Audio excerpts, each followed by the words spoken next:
the mindset that we have adopted commonly in humanity, which is a materialistic one, reinforced by science that the material world is the only world.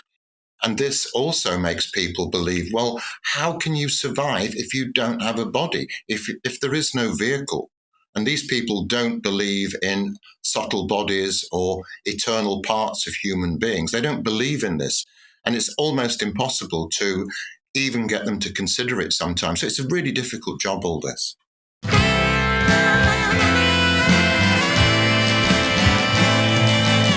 Welcome, everyone, to That Death Show. We are episode 6. My name is Ann Kelly, and I'm with my co-host, Tim Wyatt. How are you this week, Tim?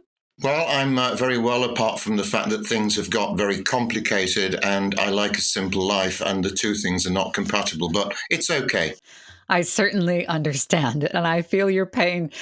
We've got a lot going on, though. We're in episode 6, and over this last little month bit, I actually reached out to our socials and across YouTube, and I asked them directly, what do they think happens when we die?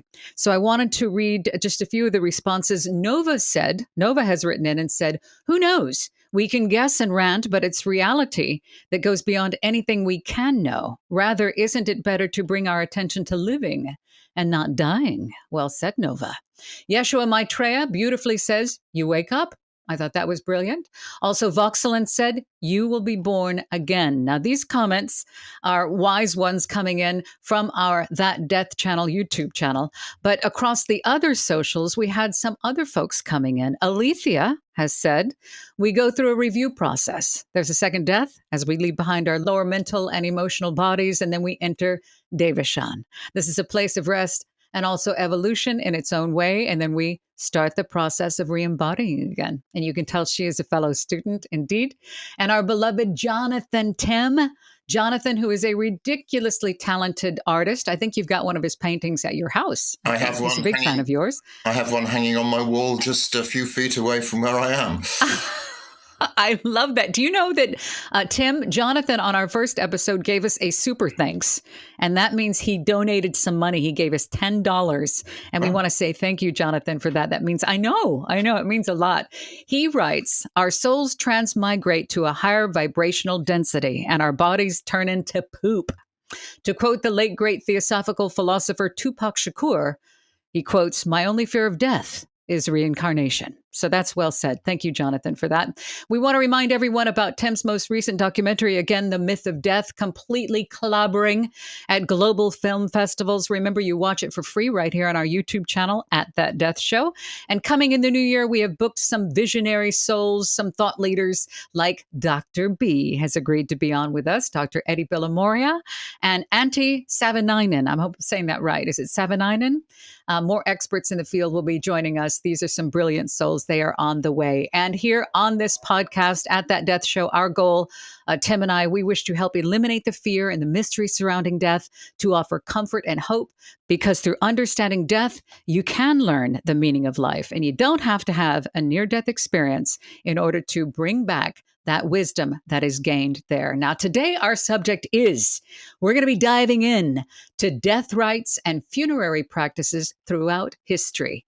Now, to me, Tim, it's clear that the funeral is not so much for the departed, but it is for those still in the physical world.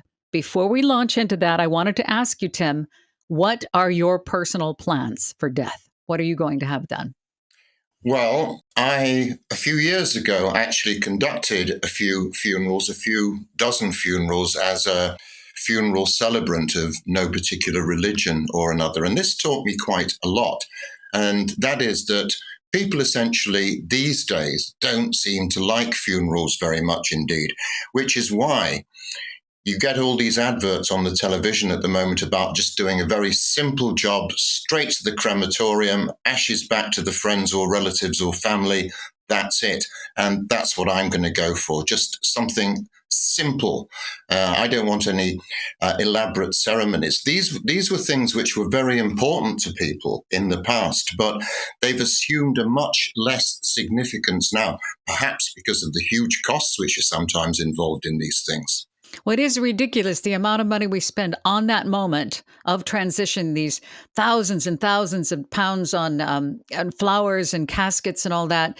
And the fanfare, it truly is for those who remain, not so much for, oh, at my funeral, I want this. Because are you there at your funeral? Do you think that we attend our own funerals in the spirit world?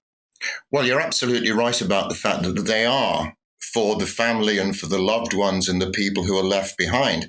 And this is a time honored way of remembering someone's life, just the way that a baptism of some kind or a birth ceremony is equally important. These are the two rituals at either end of our lives. And a funeral has traditionally been seen as a way of sending people on a journey of some kind. And our ancestors, that's how they regarded death often, as a journey. For example, the Vikings famously sent out their dead in flaming longboats into the night and everything, creating a real spectacle, because they believed that the soul of that departed person was embarking on a journey. Yes, the Vikings and their big, glorious send off. That was one of the first things that came to mind when this topic was suggested. That and the sky burial of the Tibetans. I was wondering if you could expand a little bit about the psychological importance, though, of having such a big fanfare at send off of this transition. What is the psychological impact, if you will? Well, it's just a fundamental human reaction to know that you're not going to see somebody again, whether that person is a friend or your mother or your father or your sister or a relative.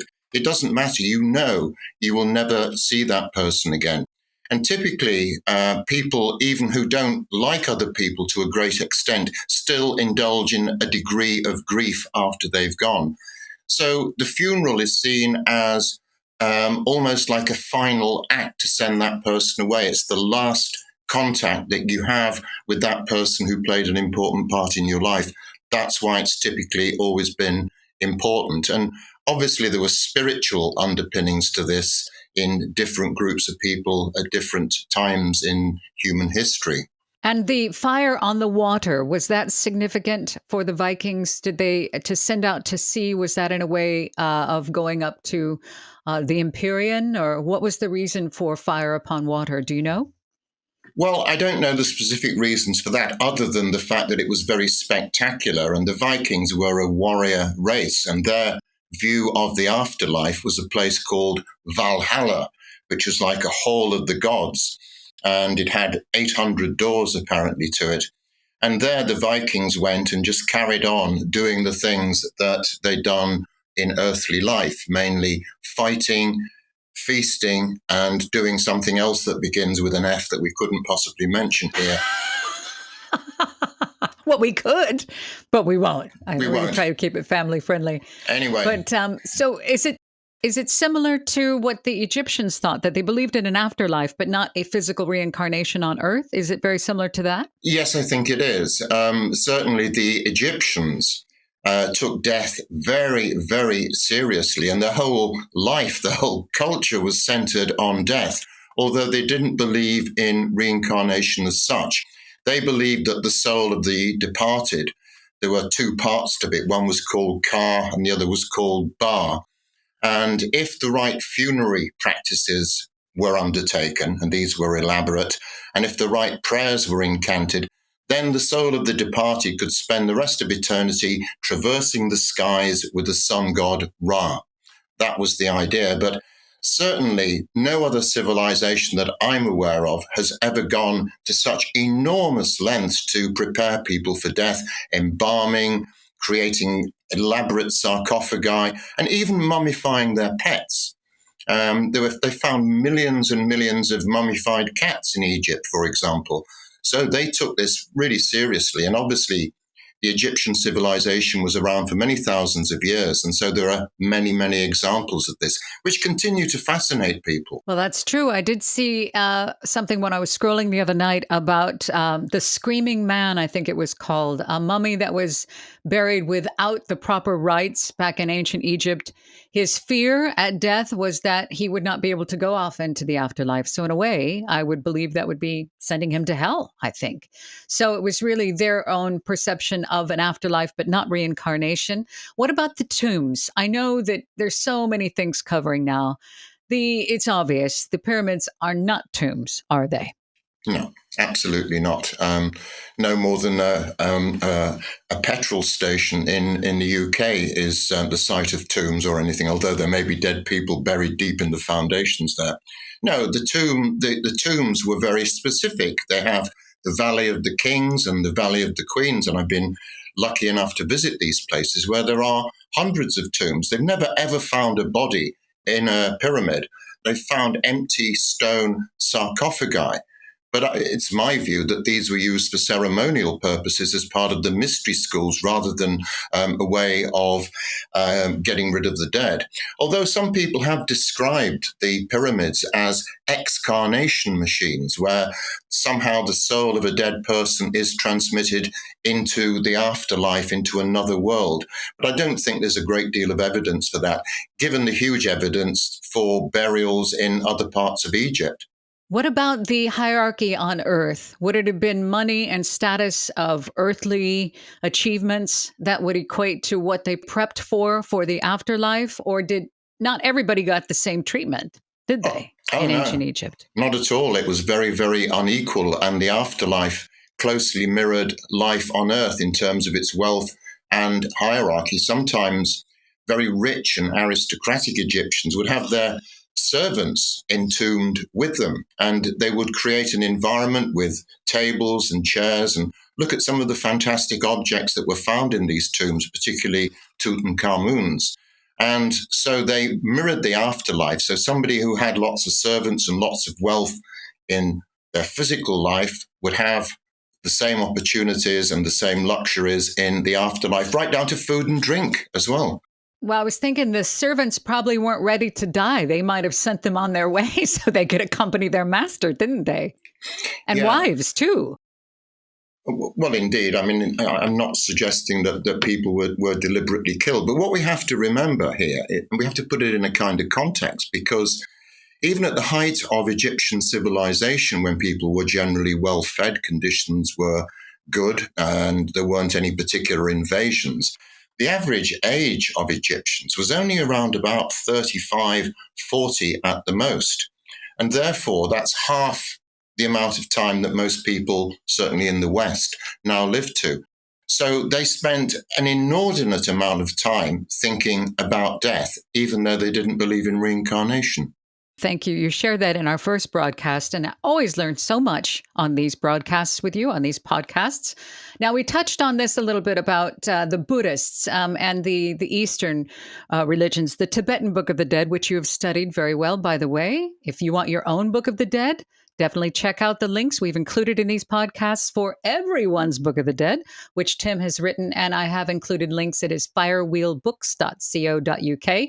But the Buddhists, apparently, from what you've said, they have calculated the number of days that the soul transitions, the number of earthly days. So it's close to Earth after death. Can you explain some on the Buddhist and the Tibetan Book of the Dead for us, please?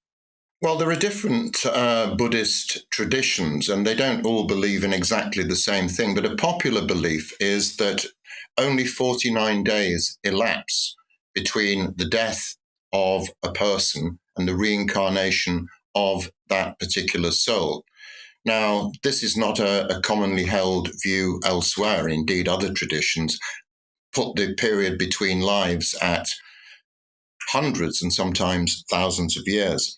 But certainly the Buddhists talk about a number of similarities. A lot of them talk about fierce creatures and malign entities that they have to encounter and be judged by.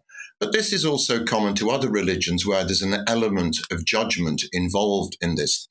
It was true in the Egyptian religion, where the souls of the dead were weighed by a feather by the goddess Mut, and those that either were too heavy or too light didn't pass through.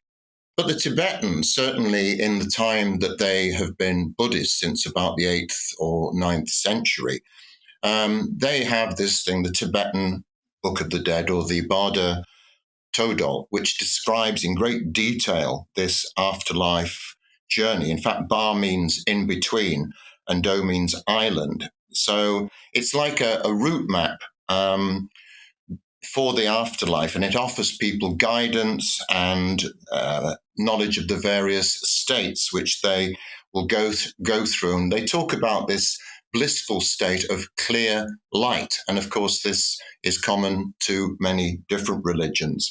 But the Buddhists, of course, traditionally, from the very beginnings, have believed and enshrined in a view of reincarnation. Although, crucially, Buddhists don't believe in a godlike figure. That is strange. They don't have that at the end. They say Theosophy is very similar to Buddhism, but there's the absolute that goes beyond. It is, I think, the most synonymous when I try to explain what Theosophy is to someone. But they don't have a God, but they do have Buddha, who is enlightened, but he is not the God, correct? Yes, and also he's only one of a series of incarnations of that particular Buddha over vast periods of time, a presiding entity. And this is true of many other avatars. I mean, the Hindus talk about a number of avatars who come to Earth to teach mankind vital information, wisdom, knowledge, etc., etc. And the Hindus, I think, have had 9 of these avatars, and the 10th one, the Kalki avatar, is due anytime soon. And this ties in with the second coming of Jesus or the arrival of some other wise figure on earth, as we've had frequently in the past. Krishna, Orpheus, Hermes, and all these other characters. Are we not all on the path to become gods ourselves? Or we are not gods in miniature? Well, some traditions, such as the Theosophical tradition and similar things, they say this very specifically. We are all sparks of the divine, and we're all gods in the making. And the earth, from that point of view, can be regarded as a factory for making gods eventually. Well, it is a very difficult place to be. In some ways, it's also a miraculous place to be. Earth is the ultimate place of learning through trials and joys and pain. We are shaping ourselves. We are here to learn. But that spark of the divine that is inside all of us, it isn't immediate. I think some people who hear that and think, oh, we're all supposed to become gods. This is over an incalculable period of time, of manvantaras and things that are really, really really big. And so, but we all are on the path, and especially those who are working to overcome your lower self and your ignorance and your fear and your judgment and your greed and your anger and all that. So there's more to that, and we can certainly touch on that. I wanted to talk about one of the things that came to mind as well when you suggested this episode was the sky burial, which I think is one, it is jarring when people find out about it, but two, it is such a beautiful recycle. I love that. And I know it could be visually horrifying, but it is beautiful. Can you explain about the sky burial, please? Yes, in Tibet, where it's typically carried out, although in other parts of the Himalayas too, there's a long tradition of people after death being taken to a special group of people who are like, well, human butchers who decapitate the corpse and then take the parts of that corpse onto mountainsides where it's left. And obviously, being high in the sky, there are many birds of prey, and they come down and eventually peck that corpse clean until only the bones are left. And there are very dramatic pictures, almost of seas of ribs and skulls and everything. And typically, the Tibetans actually use, I think, a leg bone to make a particular sort of flute. So that's another form of recycling as well. I think in the Western world, we don't see dead bodies. We don't spend time thinking about death. Some of the responses on Facebook were, I don't even want to think about it. I'm afraid of it, about death. We just don't have dead bodies in our, maybe, I don't know, maybe because of the safe health and safety. We just don't. But I think it is beautiful. That's what we do. We return to the earth. I think that is the most important thing to remember. We return to the earth. To me, Tim, polishing, like, I don't know. I know you say that the Egyptians, they did embalm, but in the 17th and 18th century, we started polishing the bodies with these chemicals and preserving them and then putting them in these boxes to keep them looking as they did during life forever in a box in the ground. To me, that would be like shellacking a piece of poop before flushing it. I don't get it. What is happening? Was it the Victorians? Why did we start injecting our bodies with chemicals? Well, it was a Victorian thing, and obviously Victorian funerals were very elaborate. And in the large cities towards the end of the middle of the 19th century, all the graveyards were full. In Paris, a few years earlier, a whole graveyard had collapsed with millions and millions of bodies in it. So what they did, they started building really elaborate cemeteries on the outskirts of cities, connected by railway lines and roads and everything, where people with money could build huge family mausoleums. So, you could be buried alongside Uncle Fred and your grandmother and everybody else as part of a family dynasty. But in a sense, you're absolutely right. It's almost as if people can't accept they're dead and they just have to be, as they were in life, buried somewhere beneath the ground. But of course, even this became unworkable after a while. And that's why we now cremate bodies. That's why 19 out of 20 funerals are cremations, because there simply isn't the room to put all these bodies underground. And there are hygiene questions about all this as well, because bodies leach all sorts of nasty things into the soil, which can contaminate it for a long time. So this idea of dressing Uncle Frank up in his Sunday best and then sticking him in a box lined with velvet and then putting him in the ground for eternity, it's all about the family. It's all about the people who are left behind. It's nothing to do with Uncle Frank. It has to do with preserving their memory, letting go, the grief, and the like the photography they had at the end of the 19th century, where they would have a lot of because photography was rare, and they would prop the dead up to have their photo taken, and in a way that was they just wanted to hold on to something. It's closure, I think, but I think it's lack of wanting to let go. I just do not get that. Yeah, I mean, this is all and part of the industrial age, because the Victorians were beginning to think they could control everything.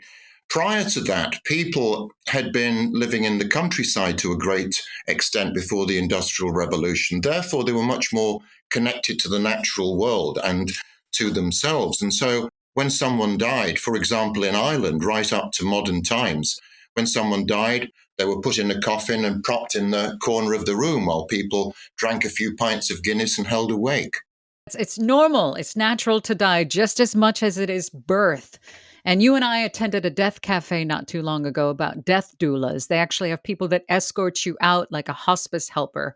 So I think we are kind of getting our head around accepting that death is a natural part of life. I think a majority of the people are still frightened. And I did see a ton of people respond that absolutely nothing happens after we die. Anne, why are you asking us this question? It's ridiculous. Nothing happens. And that was a surprising amount of people. Still, but that's just a little poll that we did. We also touched on this in the past on these episodes about the wailing and the crying and the screaming and the yelling around the time of death when someone is passing away. In Turkey, I read, I think it is, you can hire mourners to wail and scream and yell, but there wouldn't be an emotional attachment there. But apparently, it's a sign of being important. I don't know. Can you talk about that, the transition period for the dying with those around them? Well, I think part of this is a cultural thing. Often, when you see people from the Middle East, especially, they do outwardly display emotion after a family member or someone close to them has died and everything. And this is a cultural thing. But I think certainly in the West, where people die in hospices and hospitals, the danger here is if people close to them, their husbands or wives or children or whoever, are in a state of great emotional distress at the point where they pass on, that can be a problem. It can be an impediment because people feel a sense of reluctance to depart. They don't feel that the journey that awaits them is a clear road ahead. They still feel this drag effect by the emotional attachment that they retain with these people. And this is why it's a problem. And it's said in every tradition, people should die in a quiet place with as little intervention as possible. Because this Passover time, the time between life and death, can sometimes be quite protracted. It can last weeks or days or certainly many hours. I've certainly sat with someone during the last 5 or 6 hours of life, and it's a very, very gradual process. And actually, it's sometimes quite difficult to detect the precise moment of death. And it's also a question, I suppose, of how you define what that is. Is it when they stop breathing, or when the heart stops, or when the electrochemical activity in the brain ceases? I don't know, but there are different definitions. But it's very difficult to note exactly that time. I mean, I'm not an expert on this. It's only happened to me twice. And so, it's difficult to know.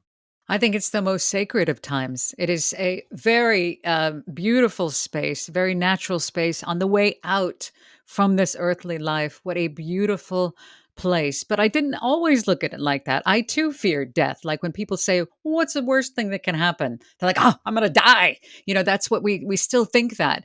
But I think that, yeah, we will die. We absolutely will die. So how can we help people who are watching and listening now? What can we do right now in our daily lives in 2024 to help make death easier, better, healthier for us and for others? What can we do? What would you think we need to change? I think people need to start watching that death show, and that will hopefully take some of the sting out of death. But on a more practical level, people just need to start thinking about the alternatives. And people don't, because people have very firmly held and rigid beliefs, which are often very difficult to change. And you often find that people who come from quite a religious background, where they were taught about heaven and hell and all the Christian stuff, they often reject this completely and say, well, this is all complete nonsense. Therefore, nothing happens after death. And this is reinforced very much by the mindset that we have adopted commonly in humanity, which is a materialistic one, reinforced by science that the material world is the only world. And this also makes people believe, well, how can you survive if you don't have a body, if there is no vehicle? And these people don't believe in subtle bodies or eternal parts of human beings. They don't believe in this. And it's almost impossible to even get them to consider it sometimes. So it's a really difficult job, all this. And the near death experiences that are being shown all over the place. I watched one the other night. I listened to one. She came back and she literally validated the mental body, the etheric body. She explained it in layman's terms, what she experienced. There is far more to us than what the five senses tell us. And what we do here on that death show is we try to, like Tim said, take the sting out of death, but it is to add comfort and to know that we are all here. Everybody who has ever lived has died or will die, and it's completely normal and it's okay, and you don't end there, you don't end here. It is a transition, a doorway to a brand new beginning. Tim, what is the strangest and weirdest ritual that humanity has for burying the dead?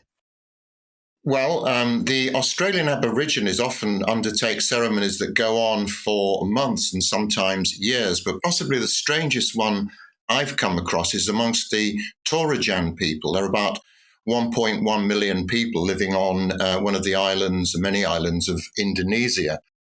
And they have this very, very strange practice that every 3, 4, or 5 years they dig up their dead ancestors who've been buried in nice clothes and everything. And they take them out of the graves, they change the clothes, they give them a wash and brush up, offer them a meal, even cigarettes. And then when they're all nicely spruced up again, it's back in the ground for another 5 years. But it's a way of keeping up with the ancestors, isn't it? It sure is. It definitely is. And it is a way that I can only imagine what that must be like. It's for those who are still remaining. I can only imagine after 20 years what that must be like. But in a way, I think it's great because they're embracing it. And in a way, they look forward to seeing them again. It's a way of being with the physical body instead of I'm stretched on your grave. They're actually having tea and cigarettes and laughing and dancing. And so, in a way, I think it's very interesting. It's disturbing, but it's also very interesting.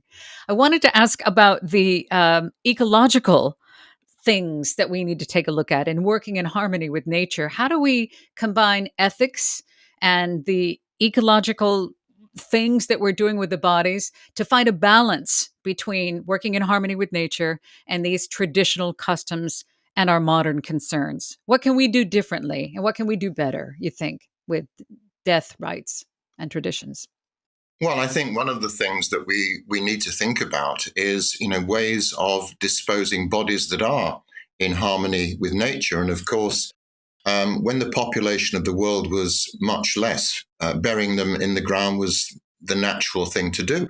Although, of course, many cultures down the centuries have practiced cremation of one sort or another.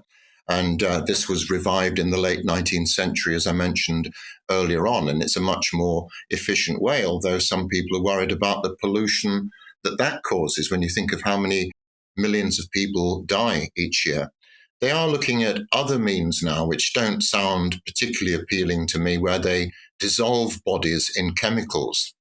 And there are other ways, I think, of freeze drying them and then kind of shattering the bodies and then just scattering that on the land or something like that. There may be other techniques which science has come up with, but I don't think it's so much what we do with the bodies. I think it's our attitude to all this. And of course, some religions, like Catholicism in particular, are very against cremation, as are people of the Orthodox Church, because they believe one day all the bodies of the dead are going to be gathered together again and reconstituted to have a new life. And of course, if they've been burnt, then this makes the job a little bit tricky, doesn't it? We just need to change the way that we're looking at things. We need to evolve the way we look at life and death. And you are not your body. You wear a body, you have a body, but you are not your body. You don't end with your body. That's the whole point of these ageless teachings, this perennial philosophy, theosophy, the Gupta video, whatever you want to call it. It teaches you that you are far, far more than that. And that's why death is not, it's not quite so solemn, sad, and serious. It's a natural thing that we can take a look at. And even we have a laugh here. We giggle and we laugh and we look at it in a way that we just take it head on. And we want to take the fear out of death. That's the whole point of these broadcasts. Is there anything you didn't get a chance to cover, Tim, that you'd like to? Well, I think that one of the important things for people to remember is that all ancient spiritual traditions, and I'm talking particularly about things like the mystery schools of old. The mystery schools were in Greece and Egypt and India and in many other parts of Europe and North and South America. And their prime function, whether it was the lesser mysteries for the masses or the greater mysteries for the more evolved, it was all about teaching people two things. One, they had a soul, and two, they were going to die and how to negotiate that afterlife journey. I hope, I believe that these mystery schools can and will be revived soon, and that will be their function again. Please, yes, man, know thyself. The unexamined life is not worth living. That's what Socrates says. Now, remember, the whole point of these teachings is to take a look at yourself, not just uh, physically, but all the way inside and do the work, apply these teachings. You can take a look at Tim's recent documentary, The Myth of Death. It's only 45 minutes long. That is the most comforting film about death I have ever encountered. It's free to watch, and it is sweeping the film festivals. Take a look at That Death Show on YouTube. And also, if you'd like to get a copy of Everyone's Book of the Dead, all of this is in there and so much more. firewheelbooks.co.uk. The reason we're here doing these podcasts is because there is a need for them. A lot of people want to talk about death, but they stop at this particular incarnation's death, or it's just the near-death experiences and the paranormal stories, and there's not really a lot of explanation. This is the esoteric explaining of everything, and we are just students together, because through understanding death, you can learn the meaning of life. So it's That Death Show. And next week, we're going to be moving forward to the invisible helpers. This is beautiful. The role of angels and nature spirits and fairies and other entities that create and sustain and preserve life, and how they work in harmony, nurturing the fetus and the embryo through from conception all the way through to birth. So that's what we're going to be covering. If you have any questions, please drop them here. Remember, we are brand new. This is only our 6th episode. We are learning as we go. Please like, subscribe, comment, rate, review, and share. Let's get this comforting information out to everybody who needs it so all can have access to it. And please, please, please remember The Myth of Death, free to watch on our YouTube channel. Check it out there. Tim, I love you, and I will see you next week. Thank you, everybody, for being here. Mwah. Yes, goodbye, everybody. Death comes to us all, but death is not a tragedy. Everyone's Book of the Dead by Tim Wyatt reveals a whole new perspective on what lies beyond this earthly life. The Egyptians have a Book of the Dead. The Tibetans have a Book of the Dead. Shouldn't you have one too? This captivating, richly illustrated book explores the mystery of death by examining it from every angle, sharing the ageless esoteric teachings on karma, reincarnation, and after-death states, as well as examining death and dying in different cultures, religions, and spiritual traditions. Death is not fatal, final, or permanent, but simply a transitional doorway to a new beginning. Get your copy of Everyone's Book of the Dead today at firewheelbooks.co.uk.